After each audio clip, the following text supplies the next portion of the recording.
신명기 8장 1절에서 4절을 함께 보도록 하겠습니다.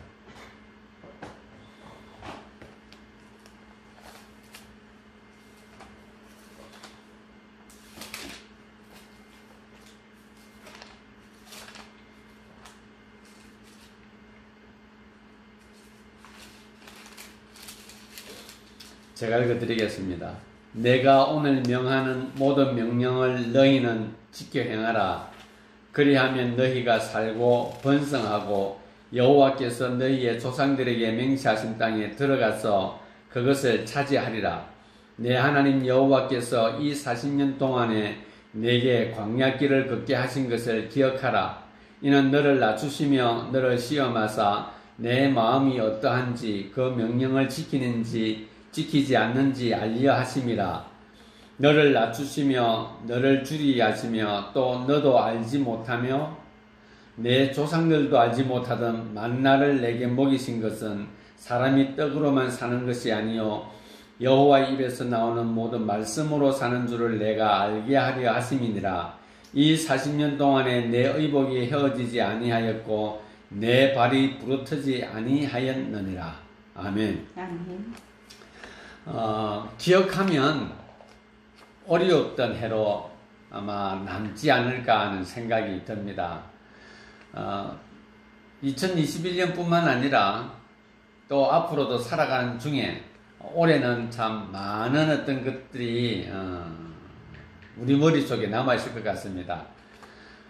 올해 우리가 대화를 하면서 뭐뭐 때문에라고 하는 이 의존명사가 있는데 이 의존명사 앞에 사용되었던 고유명사들이 주로 무엇이었냐면은 코로나일 겁니다. 코로나 때문에 내 삶을 말할 때도 내 사회생활을 말할 때도 사람들을 만났을 때도 코로나 때문에라고 하는 이 때문에라는 단어를 참 많이 썼을 줄 믿습니다. 그만큼 이 코로나가 우리 삶에 미친 영향이 굉장히 많았다는 것을 우리가 짐작할 수 있겠습니다. 변화라는 말, 21세기를 연 2000년대 다음으로 변화라는 말이 가장 많이 사용되지 않았는가 짐작해 보기도 합니다. 또 무엇보다도 14라는 단어, 이게 코런틴을 지켜야 하는 14일 격리를 지켜야 한다고 하는데 14라는 단어도 올해 굉장히 많이 사용되어진 단어 중에 하나일 것이라 믿습니다. 무엇보다도 우리가 때문에라든지 변화라든지 14일이라든지 하는 것보다도 더 우리가 삶 속에서 경험할 수 있는 것은 변화들 가운데 일상의 변화입니다. 마스크와 소독제가 우리 몸에서 떠나지 않았다는 것, 이것도 엄청난 변화였죠. 직장 생활의 변화입니다. 늘상 직장에 나가서 출근해서 함께 하던 그런 시간들이 이제는 기간을 정해가지고 재택 근무를 하면서 직장 생활을 하게 됐다는 거 아닌가. 그 다음에 경제 활동의 여러 가지 부분에 위축되었다고 하는 것이 변화입니다. 통제와 방역의 필요로 인하여서 이 경제 활동이 굉장히 많이 위축되어진 해가 2020년입니다. 또 종교 활동의 변화도 있죠. 비대면이 가장 힘든 집단이 뭐냐, 어느 집단이냐 물으라면은 아마 이 종교 집단일 겁니다. 그런데 종교 집단이 비대면으로 영상으로 예배를 드리는 부분들이 있어서 많이 어렵지 않았는가 생각을 해봅니다. 또 교육 현장의 변화, 학교는 만남이 주는 의미가 굉장히 강한데 비대면 수업이 일상화되었다는 것, 이 세계 어디에서나 똑같은 것이죠. 그 다음에 학교의 변화, 학교는 책상이 지키고 학생은 이름만 남겨두는 곳이 되고 말았죠.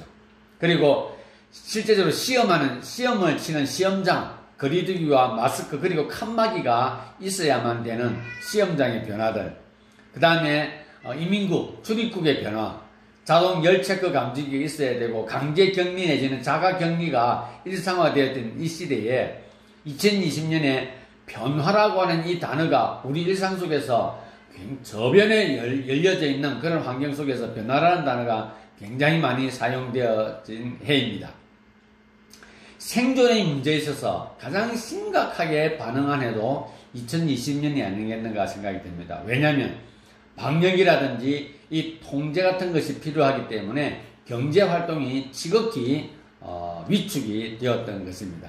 그럴만 함에도 불구하고 유럽에서는 앉아서 가만히 죽기보다는 일하다가 죽겠다는 것을 선택하며 사람들이 마스크를 벗고 자기들에게 경제활동을 재개시켜달라고 그렇게 데모하는 그런 모습들을 우리가 볼 수가 있었습니다. 그런데 오늘 본문을 통해서 나타난 것처럼 그러함에도 불구하고 우리의 삶에 있어서 이 엄청난 변화와 이러한 일들이 벌어졌음에도 불구하고 여러분들 주님께서 우리에게 말하기를 감사하라 했는데 감사가 될 수 있었는지 아니면 그 감사를 또 어디에서 찾을 것인지 말씀을 통해 함께 보도록 하겠습니다. 먼저 오늘 이 본문의 내용은 이스라엘 백성들이 40년 동안의 광야 시간을 통해서 이제 모세가 함께하는 그 모압 평지에 모여가지고 이스라엘 백성들에게 하는 메시지입니다. 지난 40년 동안에 있었던 모든 것을 총정리를 하면서 하나님께서 모세를 통해서 하는 메시지가 바로 오늘 본문의 메시지입니다. 이제 너희가 40년 동안 지내왔고 이제 조금만 있으면 이제 이 요단강을 지나서 여리고를 통과하게 되면은 이제 젖과 꿀이 흐르는 가나안 땅으로 입성을 하게 됩니다. 입성하기 직전에 지금 그 모압 평지에 모여서 모세가 하나님께서 허락하신 메시지를 가지고 전가하는데 주 메시지가 뭐냐면 하나님 이렇게 말합니다.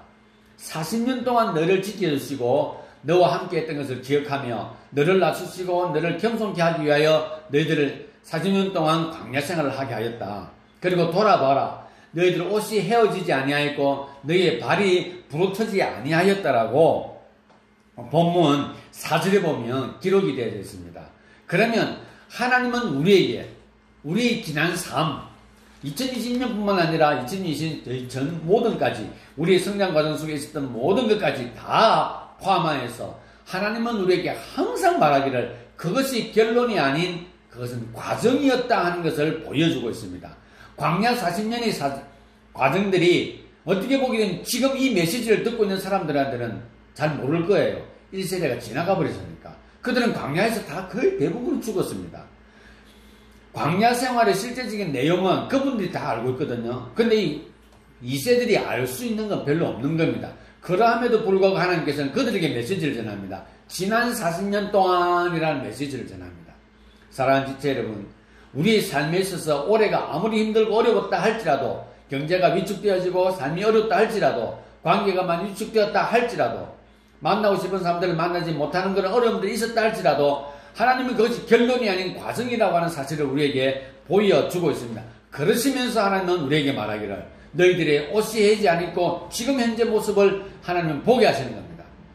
지금 우리의 이제 건강 상태를 보게 하는 겁니다. 그러면서 하나님은 그러한 지난날의 시간들을 다 돌아보면서 하나님은 현재 우리 자신의 모습이 어떤 모습으로 있는가, 네가 하나님 앞에 감사하고 있고 하나님을 예배하고 있고 믿음 가운데 서 있느냐 라는 것을 말하고 있습니다. 즉 하나님은 이 40년의 메시지를 증가하면서 딱 정리를 하면서 지금 현재를 귀하게 여기시기를 바라고 있는 것입니다. 지금 너희의 삶의 과정에서 너희는 무엇을 보았느냐 하는 걸 말하고 있습니다. 2020년 한 해 동안 힘들고 어려워서 너무 고통스러워서 나 살기 어려웠어요 라고 하는 것을 너희가 마지막 메시지로 남기기를 원하냐, 아니면 현재 너가 가지고 있는 모습 그대로 하나님께서 지켜주시고 인도해 주신 것에 대해서 감사하면서 하나님은 말씀하고 있는 겁니다. 너희의 삶의 과정에서 너희는 무엇을 보았느냐, 그리고 나서 현재 너가 가지고 있고 너가 누리고 있는 것이 뭐냐 하는 것을 말씀해 주고 있는 겁니다. 나와 그리고 나의 가족 그리고 나의 주변을 한번 보시기를 바랍니다. 헐벗고 배고프고 줄이고 부르트며 모든 것이 망가진 상태에 있는지, 아니면 그럼에도 불구하고 그들의 삶의 모습이 온전하게 유지되어지고 있는지를 보면서 하나님은 모든 것은 결론이 아닌 과정인 것을 말하며 우리에게 가장 확정적으로 말씀하시는 것은 현재 너희가 무엇을 누리고 있는가 하는 것을 보기를 원하시는 것입니다. 그러기에 하나님은 이러한 과정 속에서도 우리의 예배를 받아야 한다는 것입니다. 우리의 예배를 받으실 분이신 겁니다. 그래서 말씀은 우리에게 무엇을 말해주고 있습니까? 우리로 하여금 감사를 고백하게 하고 있는 겁니다. 하나님의 말씀은 우리에게 무엇을 생각하게 합니까? 말씀을 돌아보게 하는 겁니다. 오늘 본문 1절을 보게 되면은 내가 오늘 명하는 모든 명령을 너희가 지켜 행하라. 그리하면 너희가 살고 번성하고 여호와께서 너희의 조상들에게 맹세하신 땅에 들어가서 그것을 차지하지라. 40년이 지난 이 시점, 지금 모세가 이스라엘 백성들 앞에서 메시지를 전하고 있는 이 시점에서 모세가 가장 강하게 선포하고 있는 것은 무엇입니까? 하나님의 메시지를 지켜 행하라라고 말하고 있는 것입니다. 사랑하는 지체 여러분, 말씀은 우리를 돌아보게 합니다. 참 불행하게도 우리의 삶은 우리의 겉모습을 보게 합니다. 내가 무엇을 먹고 있고 무엇을 입고 있는가를 보게 합니다. 그러나 말씀은 그것을 관리하고 그것을 지배하고 계시는, 운용하고 계시는 하나님을 보게 하신다는 겁니다. 그러기에 하나님은 그 과정들이, 그것들이 결론이 아닌 과정 속에 있으며 우리로 하여금 현재를 보게 하시면서 말씀은 결국 우리에게 무엇을 갖게 하십니까? 우리를 돌아보게 할 뿐만 아니라 우리의 영성을 생동감 있게 만들어주는 역할을 하는 겁니다. 즉, 말씀은 현재 말씀으로 인해 나의 삶이 풍요로워지고 있으며 풍요로웠다고 하는 사실을 선포하게 하는 것이죠. 그렇기 때문에 우리 육체는 한순간도 방치해서는 안 됩니다. 왜냐? 짧은 순간에 원망하고 불평하고 염려하고 그냥 뭐라 그럴까? 불만으로 도배를 해버리죠. 우리 육체는 조금만 예를 주게 되면은 그런 것들의 모든 것이 내버려 그냥 아예 오픈해버리고 마는 것입니다. 그 순간 우리는 무엇을 생각합니까? 그 삶의 긴 것들을 아주 짧은 순간에 불행하게 만들어 버리기도 하는 겁니다. 어떤 순간에는 짧은 순간에 내 육체가 가지고 있는 내가 현재 내 눈으로 확인할 수 있는 것만 보게 함으로써 자신을 보잘것없게 만들어 버리기도 합니다. 그러나 하나님의 말씀은 나의 어리석음을 아주 쉽게 확인할 수 있도록 도와줬습니다. 그러기에 2020년 한 해를 돌아보며 그 과정 속에 있었던 것을 통하여 하나님은 현재 너희는 너의 삶에서 지금 현재 너는 무엇을 보고 있냐 하는 것을 우리에게 묻고 계시고 우리에게 답해주십니다. 그러기에 우리는 하나님 이 순간에도 하나님 나를 지켜주시고 인도해 주신 것에 대하여 올 한 해를 주님께서 또 건강한 모습으로 이 순간 있게 해주신 것 감사합니다 하고 선포하는 것은 우리가 믿음 안에서 하나님의 자녀로 살 수 있는 최고의 선언인 것을 기억하시길 바랍니다. 그러기에 2020년 한 해를 돌아보면서 결론을 맺습니다. 아픔도 있고 두려움도 있었지만 지금 우리는 하나님 앞에 서 있습니다. 손에 잡히지 않았고 보이지 않았지만 하나님의 인도하심은 우리의 삶의 깊은 곳까지 관여했다고 하는 것을 현재 내가 나의 삶을 돌아볼 때 그렇다는 것을 우리가 확인하게 됩니다. 그러기에 이 모든 것은 과정 속에 있다는 것을 기억하십시오. 그 결론에 이르렀을 때 우리는 기쁨으로 하나님의 이름을 높이며 할렐루야 주를 찬양하게 될 것입니다. 그러기에 우리의 믿음은 항상 진행 중에 있다는 사실을 기억하고 그리고 하나님은 현재 너는 너의 삶에서 무엇을 보느냐? 말씀으로 더불어서 믿음 안에서 하나님께서 허락하신 것들을 보며 풍요로운 자신의 삶을 다시 한번 확인하고 감사하는 삶을 사시기를 바랍니다. 아멘. 2020년 보내면서 우리가 이렇게 메시지를 보고 이제 조금 있으면 2021년입니다. 2021년을 맞이하면서 오늘 본문 5절에서부터 10절 사이를 가지고 또다시 바로 이어서 말씀을 드리도록 하겠습니다.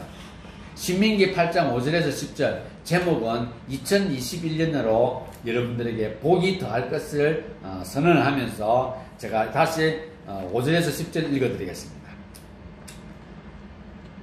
너는 사람이 그 아들을 징계한 같이 내 하나님 여호와께서 너를 징계하시는 줄 마음에 생각하고 내 하나님 여호와의 명령을 지켜 그의 길을 따라가며 그를 경외할지니라. 내 하나님 여호와께서 너를 아름다운 땅에 이르게 하시나니 그곳은 골짜기든지 산지든지 시내와 분천과 샘이 흐르고 밀과 보리의 소산지요 포도와 무화과와 석류와 감람나무와 꿀의 소산지라.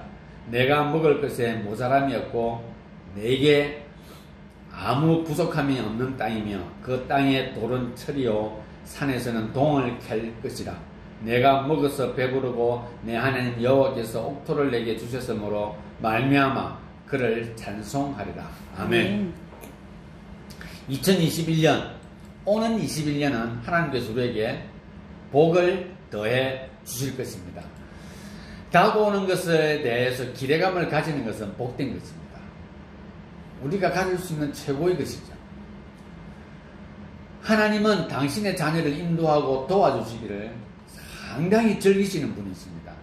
그러기에 하나님은 우리를 2021년에 가장 좋은 것으로 인도해 주실 것입니다. 오늘 본문을 보게 되면 하나님은 이렇게 말하고 있습니다. 5절에 너는 사람이 그 아들을 징계한 같이 내 하나님 여호와께서 너를 징계하시는 줄 마음에 생각하고 그럽니다. 여러분, 하나님은 우리를 징계하십니다. 잘못하면 매를 듭니다. 우리가 우리 자녀에게 그렇게 하는 것처럼 말입니다. 그러기에 내 하나님 여호와의 명령을 지켜 그의 길을 따르라가며 그를 경외할지니라 말씀하고 있습니다. 먼저는 2021년을 소망 가운데 맞이하시기를 바랍니다. 믿음으로 맞이하시기를 바랍니다. 삶의 현장에 기쁨의 샘이 넘칠 것입니다. 오늘 본문은 뭐라고 이야기합니까? 앞전에 기록했던 메시지는 너희가 한 번도 보지 못하였던 만나와 메추라기를 40년 광야 생활 동안 하나님은 하루도 놓치지 아니하시고 그들에게 아침 저녁으로 쏟아 하늘로부터 내려주십니다. 무엇을 주기 위해서? 하나님의 말씀으로 사는 것이 너에게 중요하다고 하는 것을 보여주시기 위한 겁니다. 마찬가지로 이제 우리가 특거꾸리라는 땅에 가게 되면 무엇을 우리에게 주실 것이다 기록하고 있냐면 8절, 9절, 심지어 10절까지 말하기를 그 땅에는 엄청난 것들이 파묻혀 있었고 또 너희들로 하여금 생창케 할 것이라 약속하고 있습니다. 그러나 아직 우리는 가지 못해 이스라엘 백성들은 아직 다달하지 않았습니다. 그러나 하나님께서는 그들에게 무엇으로? 말씀으로 소망을 갖게 하고 기대감을 갖게 합니다. 2021년 하나님께서 우리에게 주신 것을 소망하면서 맞이하시기를 바랍니다. 가정에 하나님께서 더 많은 것으로 채워주실 것을 소망하며 살아가시기를 바랍니다. 무엇보다도 우리의 삶의 터전에서, 직장에서, 학교에서, 그리고 사회 현장에서 모든 것에 부족함이 없도록 주님께서 채워주실 것을 소망하며 사시기를 바랍니다. 그렇게 될 때 2021년은 믿음이 더 견고해질 것입니다. 아멘. 사랑하는 지체 여러분, 믿음이 견고해지는 것만큼 큰 복이 없습니다. 견고한 믿음을 가지면 가질수록 여러분들은 자신에 대한 열정이 보다도 분명해질 뿐만 아니라 자신에게 주어진 여러 가지의 어떤 그런 업무들과 그리고 역할 분담에 있어서 여러분들은 최선을 다하게 되어 있습니다. 견고한 믿음이 이러한 것들을 허락해 줍니다. 견고한 믿으면 더함도 없고 덜함도 없습니다. 우리로 하여금 좌로나 우로나 치우치지 않도록 해주시는 것이 바로 믿음의 견고함입니다. 그렇기 때문에 견고한 믿음은 선명한 하나님의 역사를 체험하게 합니다. 아직 가지 않은 그 가나안 땅을 모세가 말하면서 거기는 너희가 생각하는 그 이상의 것들이 산재에서 너희의 삶을 풍요롭게 만들어줄 것이라 약속하고 있습니다. 우리의 삶의 터전에서 견고한 믿음이 무엇을 주는지를 체험하기를 바랍니다. 그리고 자신은 자기가 그 자리에 있어야 할 이유들을 무엇이 말해주냐면 믿음이 말해준다는 것을 꼭 기억하시기 바랍니다. 믿음은 우리로 하여금 삶에 대한 의미를 확인하게 해줄 뿐만 아니라 관계들에 대한 의미를 확인하게 해줍니다. 그리고 견고한 믿음은 풍성한 영성을 가지게 해줍니다. 믿음과 삶의 현장은 떨어질 수 없습니다. 여러분, 열심히 기도하고 열심히 말씀 보는 것은 내 견고한 믿음을 더욱더 심화시키고 풍성하게 하기 위한 요소입니다. 삶의 현장은 무엇입니까? 내 믿음의 모습이 어떠한가는 걸 실제적으로 열매 맺힌 사실을 거두어드는 것이 현장입니다. 그렇기 때문에 믿음과 삶의 현장은 절대로 떨어질 수가 없는 것입니다. 내가 저기서 찬송하고 기도할 때는 참 좋았는데, 하나님과 교제할 때는 참 좋았는데, 현장에서 내가 늘 실패합니다. 이 말이 우리 속에서 한 번, 두 번 점점 줄어들어가는 과정 속에 우리의 믿음의 견고함을 우리 스스로가 확인하게 됩니다. 어디에서? 삶의 현장에서 확인합니다. 여러분, 삶의 현장을 가게 되면 기도하고 말씀 보는 것이 참 쉽지 않습니다. 그러나 내 삶의 현장에서 내 견고한 믿음이 확인되어지면 자연히 기도하고 말씀 보는 것은 따라오게 되어져 있는 것입니다. 내가 기도하고 말씀 보는 것이 길어지고 깊어지면 깊어질수록 내 삶의 현장은 더욱더 견고해지고 풍성해지는 것입니다. 그렇기 때문에 2021년 출발하실 때 꼭 하나님께서 나에게 주신 약속의 말씀 붙드시기를 바랍니다. 아멘. 여러분, 그냥 대충 하나님은 나에게 좋은 거 주실 것입니다 라고 하시는 것이 아니라 구체적으로 성경 구절을 찾아서 하나님께서 2021년 나에게 이 말씀으로 날 인도해 주실 것이야 하고는 확신을 가지시고 꼭 말씀을 붙드시기를 바랍니다. 아멘. 약속의 말씀 주장하시고 그 기도 제목 꼭 정하십시오. 다음 주에 나오실 때 제가 기도 제목 카드와 약속의 말씀 카드를 여러분의 나누어 드릴 것입니다. 그러면 그것을 가지고 기록하고 2021년을 달려가시기를 바랍니다. 결론을 맺겠습니다. 믿음이 견고해지면 나의 삶의 내용은 윤택해집니다. 믿음이 견고해지면 내 삶의 내용을 표현하는 부분에서 자신감이 넘쳐나게 됩니다. 믿음이 견고해지면 내 삶의 현장은 그 어떤 것으로도 바꿀 수 없는 적과 꿀이 흐르는 현장이 될 것을 하나님께서 우리에게 약속해 주고 있습니다. 소망 있는 삶은 견고한 믿음을 가지게 합니다. 소망 있는 삶은 말씀을 주장하는 삶이죠. 말씀을 주장하는 삶은 기도가 빠지지 않는 것입니다. 2021년 새해는 더욱더 견고한 믿음을 주실 것을 믿고 달려갈 때에, 그것을 소망하며 달려갈 때에 그 어느 때보다도 2021년은 내 믿음이 더욱더 확고해졌다는 사실을 발견하고 경험하는 해가